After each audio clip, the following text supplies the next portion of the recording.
be honest to yourself at what's really going on, and talk to people who know you if you can't do that for yourself.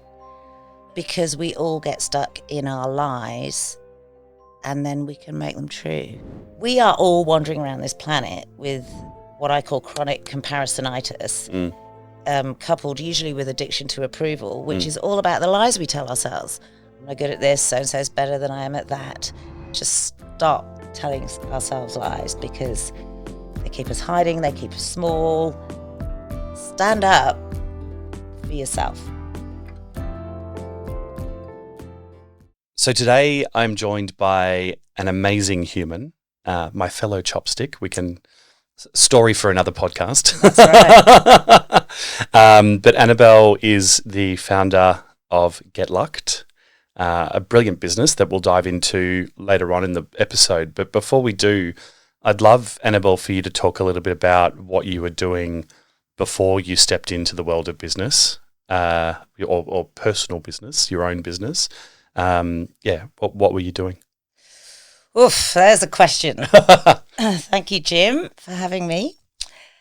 So I reckon I was doing a pretty good job of being a pathological liar my whole life, actually. I used to be very good at being mean to myself, telling myself things like, not so sure you're that good at that job you're doing now, or things like that for effortlessly confident people, not for people like you. And when something good happened to me, that would be a fluke. The planets are just aligned. So I'm actually a recovering pathological liar. And I mean, you were in the world of marketing. Yes, I was in the world of marketing. Which, now, thankfully, for a lot of people, the industry has shifted where it is about integrity and getting to know the person behind the business, behind the mask. But what did that world create for you in terms of this mindset you had for yourself? It's really great, really interesting question. I think I was definitely one of those highly successful people in other people's eyes. Yeah. And I actually love what I did, but I think I had this constant feeling of waiting for that tap on the shoulder that I wasn't that good at my job or I wasn't meant to be there. And then rewind with me for a moment, 2012, living in New York. I'm doing a global marketing director role by now. I'm flying all around the world doing actually really good work, even if I couldn't believe it myself.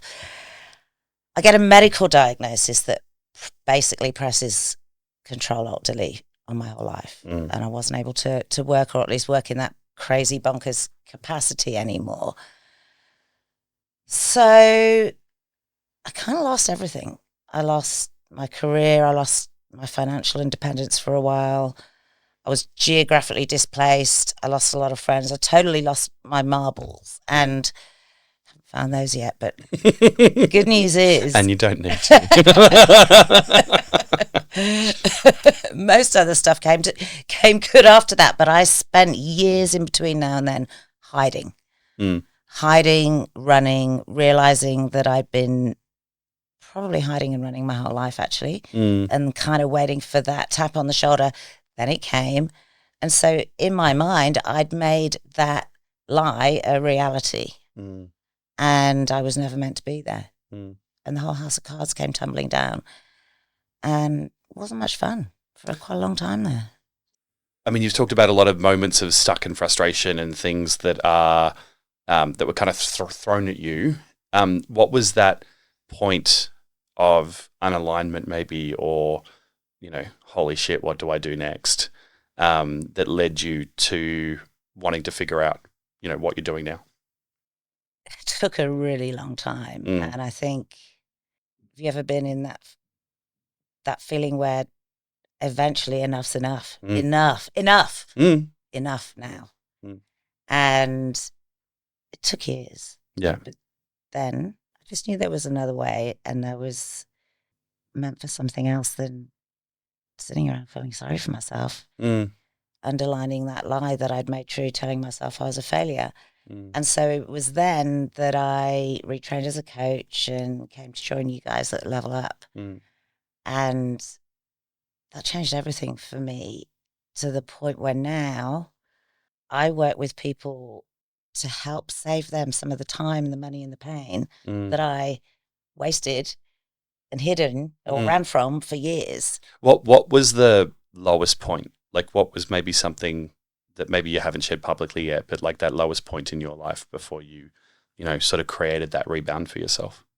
Constantly comparing myself to the old me or the successful me. I remember one day realizing I had $1.32 in my bank account, really needing to lean on other people for help, being convinced that everybody else thought I'd gone from hero to zero, and that everything I'd done until that point counted for nothing. It had all been chucked away.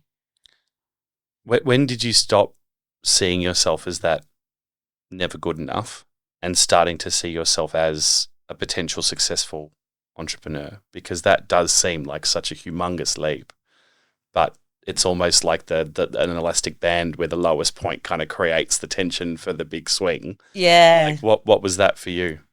Really interesting.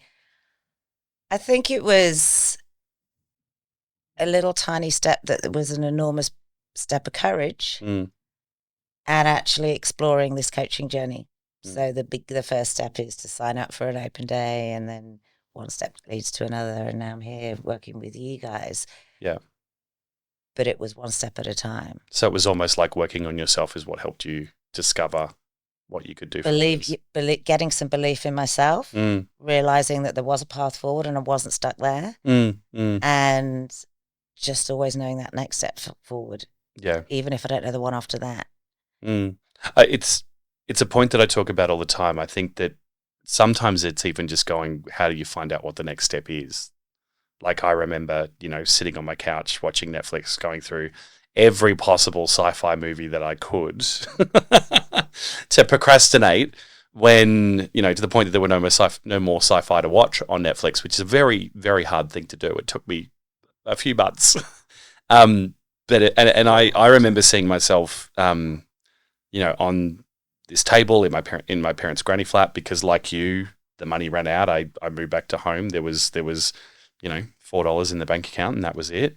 Happens. Uber was my fix, but that took time to get the registrations and get things organized. And I was literally typing into Google, like, what are businesses that I could do from home? How do I work from home? How do I make money from home? Because I knew what I was moving away from. I never wanted to go back to corporate again, but I had no idea what I wanted to do next. What advice could you give someone that's feeling like that is where they are right now? Because you talk about it with your medical diagnosis and what your mind created for you in terms of your beliefs about yourself. For me, it was a very similar thing with drugs, alcohol, partying, what that did to my mental health. What advice would you give someone at that point? Be honest to yourself at what's really going on, and talk to people who know you if you can't do that for yourself. Because we all get stuck in our lies, and then we can make them true, right? So what I hear all the time with people I work with now, who are generally highly successful people who most people think have been an overnight success, but they're getting in their own way because they're not backing themselves, and they're stopping themselves from taking the next step that really matters to them in life because they're crippled by their own nerves. So that's actually just the same as someone who's really at that rock bottom. They've got a lie or some narrative that they've convinced themselves is true, and they're telling themselves, sometimes even out loud, you bloody idiot, and you shouldn't have done that, or you'd wind up here. So my advice would be, would you say that to your friend out loud? No, you wouldn't, would you? What would you say? Something more kind, something more compassionate. You'd ask them what they could do instead, what they do enjoy, what they like doing, who they could talk to. And then actually looking at the truth of the situation. Because in your situation, Jim, let me ask you this. Did anything change externally around you? Oh, my whole life was uprooted completely. And I did that on purpose because I had to get out of the lie that I'd created. And there was no other option for me but to move states, move back home, the joys of moving back in with your parents at 31. But yeah, there was no other option for me. Well, there was an option, and that was taking my own life. But I didn't, there was a pivotal moment that it was like, right, this is now or never. There are options, there are choices. Yeah. So let's explore what you're working on now. Tell everybody a little bit more about Get Lucked and what you're building. Cool. So I'm really excited at the moment because I'm continuing this theme of the truth will set you free. Let's just stop telling ourselves lies because they keep us hiding, they keep us small. Stand up for yourself. Stand up and grow into your own self. Stand tall and stop playing small and show up for the stuff that really matters to you. So that's where I'm going at the moment. And it starts with, what are you lying about? What are you lying to yourself about? Yep. I've heard it here over these last few days at this wonderful retreat we're in. I'm not very good in big groups. I'm not very good at networking. I don't think I'm very good at job interviews. Oh, I'm not very creative. All lies. I mean, what are some lies that you maybe still tell yourself or used to tell yourself? A lot.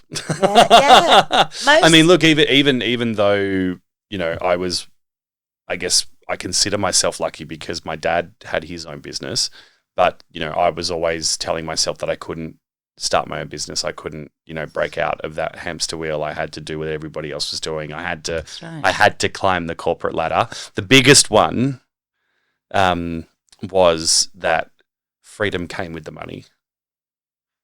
So the biggest one was probably the biggest lie was definitely the higher I climbed the corporate ladder, the more freedom and flexibility I would have because I would hit that 6-figure income. And it wasn't until I hit that 6-figure, multi-6-figure income that I was like, that's not what it is.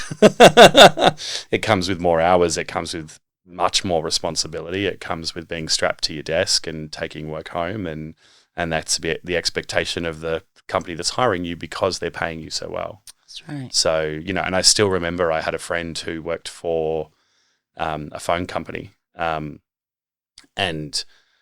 Nokia, I believe it was, and no fault of the business, but because of his position and because of how much he was getting paid, he literally said to me one time we were out for dinner that 6 days of the week he is owned by his business.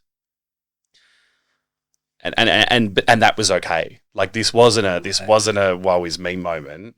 This is a, hey, 6 days of the week I am the business. 1 day a week I get to play. And that's how I structure my week. And I sat back and I was like, right, I'm out of here. Because, I didn't want to be, I didn't want the company to consume me, which is so when you realised that was a lie, what happened then? You were able to... I look at I'm currently picturing a splattered bowl of spaghetti on a wall because that's kind of how it felt. Spaghetti bolognese, everything blew up in front of me. Yeah. And I think probably like you as well, it was that that moment of what the hell do I do next? Because you spend so much time building yourself up to that corporate role. Yeah. I mean, was that be something that you felt? Definitely. Yeah.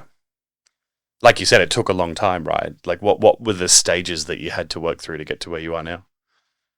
Accepting that version, that lie, doesn't have to be the way it is. And that person that you were is gone. Yeah. But that doesn't mean it's 0 to 0. Yeah. Doesn't mean Ctrl Alt Delete, cancel, void, factory reset on everything you've ever done. You take the good bits. I mean, I know you too. Like I now am back in corporate boardrooms. Yeah. But you're doing it on your terms. On my terms. I'm not at the receiving end of life anymore. And that's hugely different. How does that feel? Because I mean, obviously, originally my business was more of a training business where it was about behavior profiling and leadership and better communication and that sort of thing. It was not that it was intimidating, but it felt really different being in that space, not being the chief marketing officer or is it whatever it is. Like, how did that feel for you? I love that question. I resisted it Mm. for as long as I possibly could. Mm.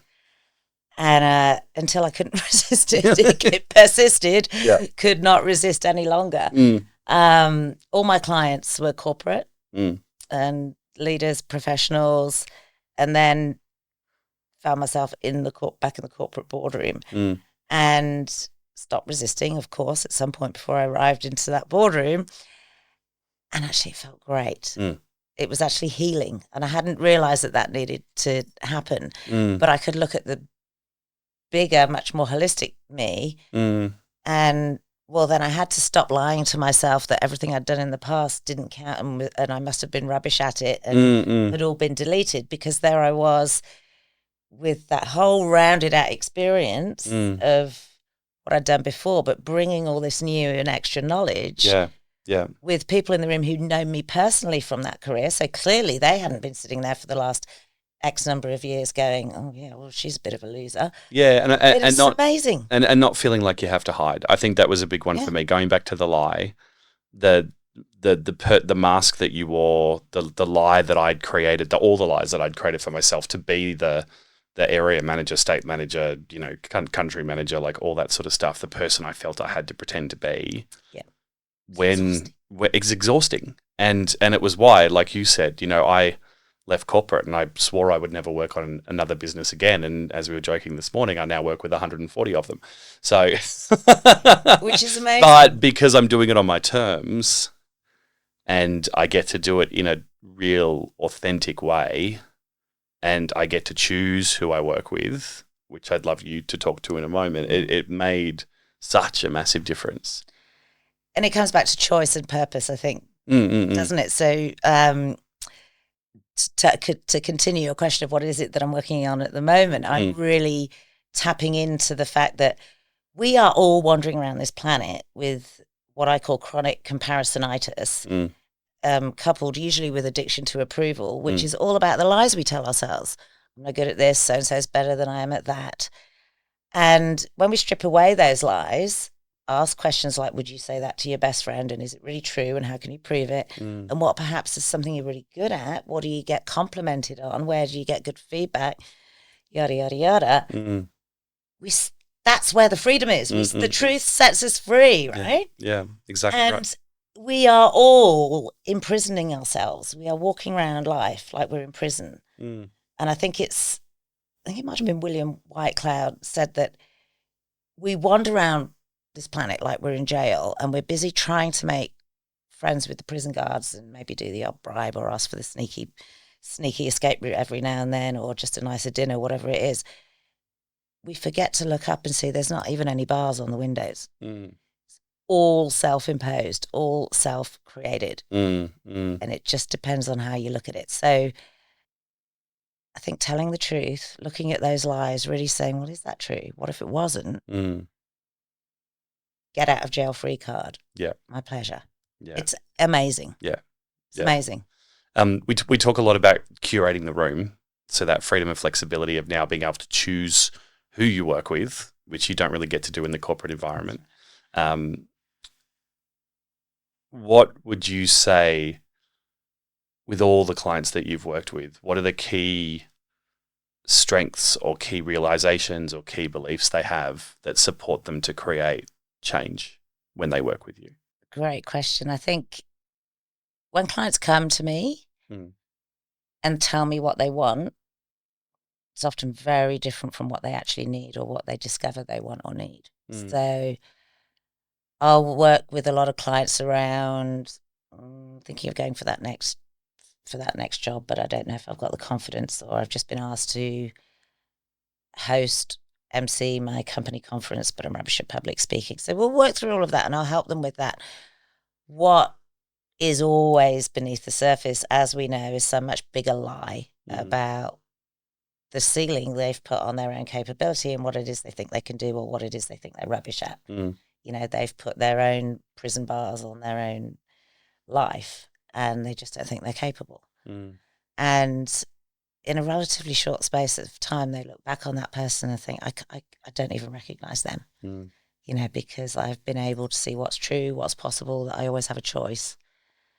And that's the stuff that keeps me telling the truth. Mm. It's that constant muscle flex, because we all default back to our own lies all the time, every day. Mm.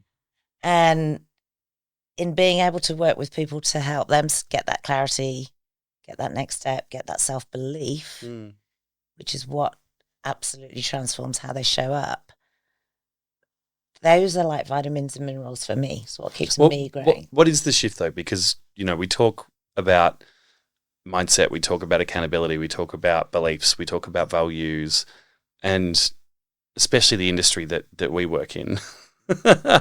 It happens all the time where these conversations happen, but for some people it takes years before they take that actual leap. They say they're doing the work, but they don't do the work, at least to get them to the point of taking big action. What are those pivot points, do you think? In terms of the way I work with people, the people I work with? People that you've worked with, in terms of yourself, like you do talk about it being a long journey. Like, what was the pivotal light switch moment of stuff working on this and talking about this? I'm actually going to make something of it. Yeah, boy, it was a really long journey, so much longer than it needed to be and so much longer than I ever want it to be for anyone else. Which it is for most people, right? So I will ask the tough questions of myself. And one thing that's the real crux of what I do and of my business, Get Lucked, is, do you wear glasses, Jim? Did you used to wear glasses? I pretend to. They make you look clever. I used to think that glasses made me look smarter. And I went to an optometrist to get tested, and I do have slight vision problems. Not enough that I need glasses, but there was a slight blur in one of the letters that they put up. Going, please let it be worse. I can get and exactly a pair of glasses. Yeah, and so everybody else puts them on, and they're like, "What do these actually do?" But for me, it was the mask. It wasn't the mask; it was the alter ego. Yeah, I think that was it. Look, it was a lie I told myself, but it was almost a lie that worked. It was a lie for a good reason. It was the alter ego that gave me the confidence to be the Superman to the Clark Kent. Yeah, I get that. Yeah, it was in reverse though. The glasses came on to be Superman, but yeah. So you don't wear glasses anymore, but you wear sunglasses. I wear sunglasses. Let's go with that. Really bright out there. Yes, correct. Doesn't that make a difference for Totally. how comfortable you are, what you're seeing, what you're looking at? Mm-hmm. So I remember Tony Robbins, I think, said it first. You can choose to look at your life like it's a war or a party. And it can't be both. And that really struck me, and that's something I've really run with my business. So when you wake up in the morning, you decide consciously or unconsciously, usually unconsciously, whether life is more like that war, that battle, that test, or that party, playground, celebration. And it can't be both, because I'll tell you why. If you wake up in the morning and life is a battle, it's a test, it's a war, it's something you're going to be soldiering on. Listen to the language we hear everywhere in our society. Soldiering on, war. Then, well, first of all, you're probably not going to feel that much like getting out of bed in the first place. And if you do, you're going to be shrinking, hiding, camouflaging, blending in. And you're going to be thinking, there's enemies out there. This world is out to get me. I'm going to have to defend myself. So is it? I have to attack. So, sorry. So is it about victim? Is it about blame? Like what? Like that is removing power from yourself to. That is, yeah. Sorry, I'm not letting you finish your question. No, that's exactly where I was going. Yeah, is that what it's about? It is. It's victim. It's so in that war, battle, test. You've already you tell your life you tell yourself your life is a test that you've already failed in your own brain, right? And if you're in that mentality, if you're in a war, what's the best case scenario? If you win a war, what's the best case scenario? Survival. Survival. How motivating is that? So you're still operating out of fear, essentially. Yeah. Absolute victim being on the receiving end of life. So what should people do instead? Well, I don't know about you, but if I get out of bed and I feel like life is an adventure playground or a party or a celebration, then I'm more likely to be thinking about, where are my friends? Who's out there who I'm going to have fun with today? I'm more likely to be standing tall. I'm not going to be shrinking and hiding or defending or attacking. I've probably got some music on in the background. I'm putting on my makeup, ready to go to the party, wondering who I'm going to dance with later. Crossing countries to hang out with people that, Yeah. So if you're looking for your enemies, do you think you're going to find them? If you're looking for your friends, do you think you might find them? Yeah. What you focus on is what you get. And that, to me, that mirrored everything that took so bloody long to happen to me and then for me. All that changes is the way you look at things. That's all. But it changes everything. Yeah. And that is actually the reason I named my business Get Lucked, because many would say there's no such thing as luck. And I don't necessarily disagree with that, but depending on the pair of glasses you choose to put on, if you're looking for it, you can see that it's everywhere, because you're actually creating your own luck, creating your own opportunities, curating your whole life. That's the big shift that's changed everything for me. So what are the moving parts to your business right now? How are you creating scale, creating freedom, creating what you want to create, the impact that you want to leave behind? So the interesting thing that's going on in my life at the moment is I'm kind of commuting between England and Australia, not on a daily basis, which would actually be logistically impossible. So it would be fantastic for you, though, if it can happen, right? We just need a little teleportation device, but yes, yeah. So my dad is 90 and has Parkinson's, and he's over in the UK where I'm from originally. So I'm doing roughly 3 months Australia, 3 months England, and enjoying a beautiful bond with him and spending some great time and helping out. And at the moment, I am loving that this has absolutely underscored the work from anywhere, freedom lifestyle that is one of the things that was really attractive and appealing to me about this industry. Not the core reason I moved into it, because I think we've well and truly outlined what that was. Yes, yeah. But it's a massive bonus for me. And I have to make a few shifts. It's quite a big life upheaval, let alone business upheaval. But I've got clients in England, Australia, Japan, Hong Kong, the US. So sometimes I do my calls in the middle of the night, but it doesn't matter whether I'm in England or Australia. And it shows the importance of, I'm in the process of getting more of my stuff automated, getting the back end and tech sorted so that I've got more content online and more stuff for people to access from anywhere, wherever they are. And I guess that's the beautiful thing about entrepreneurship, is you get to choose what work looks like. Like for me, calls in the middle of the night, I've done it for myself. I've done it in terms of 3 a.m. wake-ups to, jump on a workshop in the US or chat with a coach in Spain or, do that sort of stuff. In terms of me operating with my clients, I could not. But for me, it's the early morning. It's the 6 a.m. start, being at my desk by 7, but being able to finish by 2 so I can spend time with my dogs, with my partner, renovating my house, looking after my veggies. So what does that look like for you? And you role model that so well, and that was a massive help to me in this, because the work from anywhere thing, I think originally looked to me like, I guess I was trying to probably prove to myself that I could do it. Yeah, right. And because I pay myself in freedom tokens, it was I can go to Bali for 6 weeks if I want to, or I guess. Tell me more about the freedom tokens, because I love this, and I think this is a brilliant tool that anybody should look at. So for those listening, what are freedom tokens? Wow. I mean, most of us get paid in money, so dollars, pounds, wherever you are.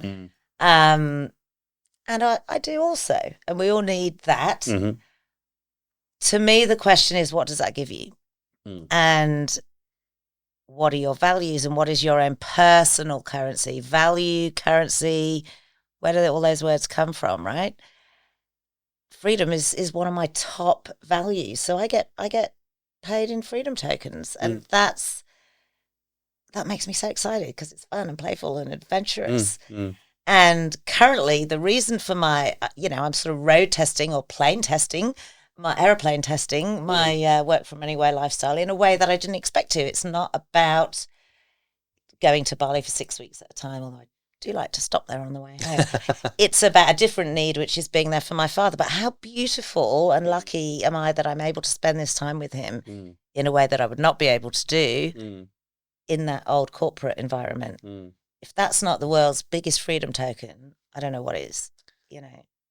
One of the things that I really love about our chats and working with you is your marketing, your brand, how you approach that side of your business and how you inspire others to do the same. I mean, you ran a workshop at our Vietnam retreat 6 months ago now, which was fabulous for so many people in the room.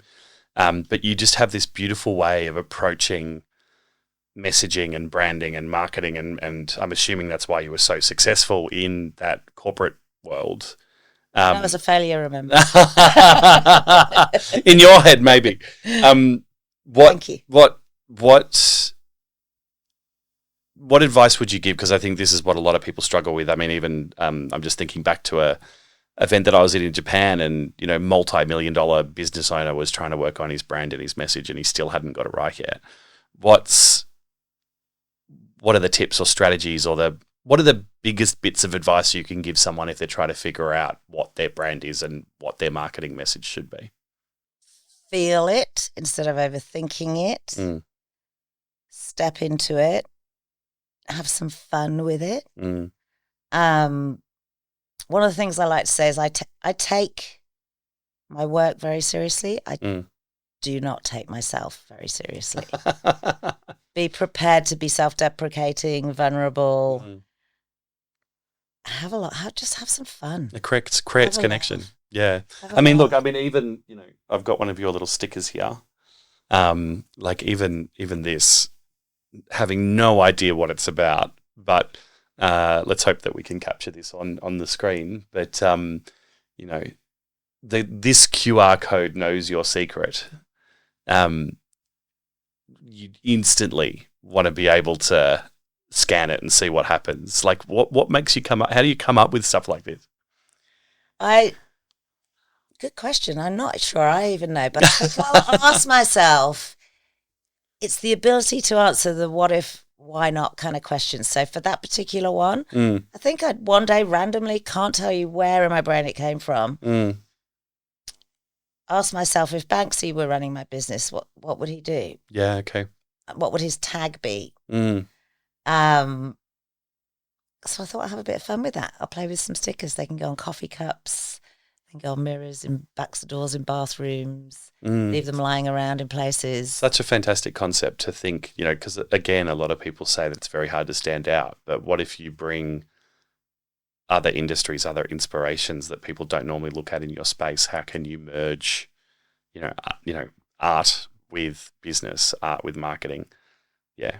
I think what makes a really great coach or any human being, human strategist is the ability to see connections where they wouldn't necessarily obviously be there. Right? Go up in the helicopter and see things differently. You're right. I mean, I had you're completely right. Like I had a videographer who came over to my house to film some content for our marketing, and we did a whole thing around comparing building a business to growing vegetables. And there was a very awkward moment that did end up on social media, me with a zucchini in a very awkward way.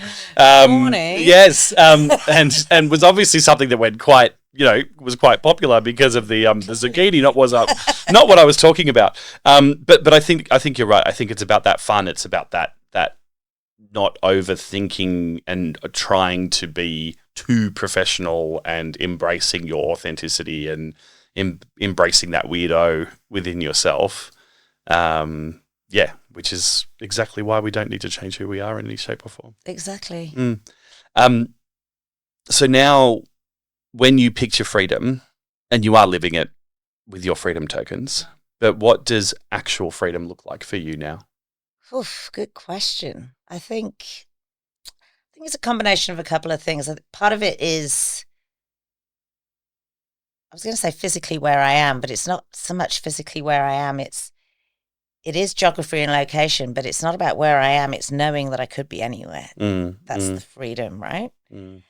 I also believe that you can't really experience freedom if you don't have some kind of you don't have enough stability. It's a seesaw, right? So I've heard it said that if you haven't got a certain level of grounding or stability, then it's not freedom, you're lost. And there's a fine line. So I think having that certainty within is that great sort of juxtaposition and counterbalance to freedom. So there's that freedom of anywhere in the world, but it is also that lifelong muscle flex of, are you telling yourself lies? Is this true? Are you being hard on yourself? Are you being mean to yourself? That they're like weeds. They come back if you don't constantly do the work. So there's both a sort of logistical and a bigger brain flex going on around that. Yeah. It's really important. And I catch myself out all the time. I'm calling people out on comparisonitis.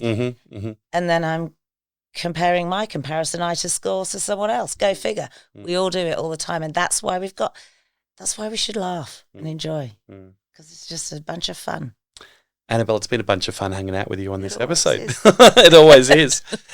Before we wrap up, I've got some little rapid fire questions I'd love to throw at you. Love a spicy question. What is one belief that's holding most entrepreneurs back? Oh, that's not for people like me.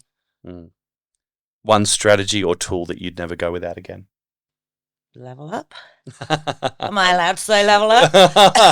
What about chopstick?